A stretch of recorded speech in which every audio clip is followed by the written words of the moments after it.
ഈ ഗ്യാസിന്റെ വില കൂടിയ കാരണം കൊണ്ട് സമാധാനം പറഞ്ഞു മടുത്തു. അപ്പൊ പെട്രോളിന്റെയാ? ജി നമുക്ക് ചാണകത്തിന് പെട്രോൾ ഉണ്ടാക്കിയാലാ?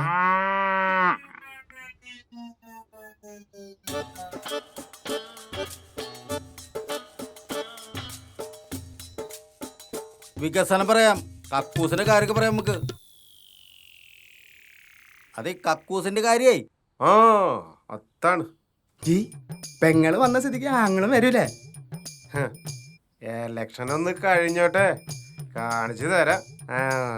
നമുക്ക് യൂത്ത് പിള്ളേരെ പിടിച്ചാലാ? അതാ നല്ലത്. അവറ്റകള് പേപ്പറൊന്നും വായിക്കില്ല. യൂത്തിന് പിടിക്കണം, അതിന് രക്ഷയുള്ളൂ. അതാ കുറെ യൂത്തന്മാരിരിക്കുന്നുണ്ട്. അതെ, അവിടെ ചെന്ന് കഴിഞ്ഞാൽ ജീനൊന്നും വിളിക്കാൻ നിൽക്കണ്ട. Bro bro come. 3 ജീമാര് വരുന്നുണ്ട്. ബ്രോജി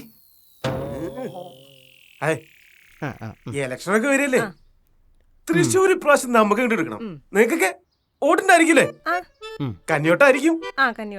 വാ, നമ്മുടെ അണ്ണനെ ഓർമ്മയുണ്ടല്ലോ. വികസനാണ് നമ്മുടെ മെയിൻ. മെട്രോ നമുക്ക് ഇവിടെ കൊണ്ടുവരണം. നമുക്കിവിടെ ഒരു മാറ്റം വരുത്തണ്ടേ? അണ്ണന്റെ കൂടെ വന്നിട്ട് സെൽഫി ഒക്കെ എടുക്കാട്ടോ. നമുക്ക് ഫേസ്ബുക്ക്, ഇൻസ്റ്റാഗ്രാം, വാട്സപ്പ് ഇതിലൊക്കെ ഇട്ട് ഇങ്ങനെ പൊരിക്കണം. നിങ്ങൾക്കൊക്കെ സിനിമയിൽ അഭിനയിക്കാം. ഓർമ്മയുണ്ടോ ഈ മുഖം? ഓർമ്മയുണ്ട് ചേട്ടാ. ഈ മുഖമല്ല, വേറൊരു മുഖം. എന്തിനും ഞങ്ങളുടെ കൂടെ കട്ടയ്ക്ക് നിൽക്കണ, ഞങ്ങളുടെ തോളത്ത് കയ്യൊക്കെ ഇട്ട് നടക്കണ ഞങ്ങളുടെ സുനിച്ചേട്ടൻ. ചേട്ടാ, അതെ, ഞങ്ങളുടെ ആദ്യത്തെ വോട്ട് അഭിനയത്തിനല്ല, അനുഭവത്തിനാ. എടാ മോനെ, പൊളിച്ച് പോയ വഴിയാണ് പോട്ടെ.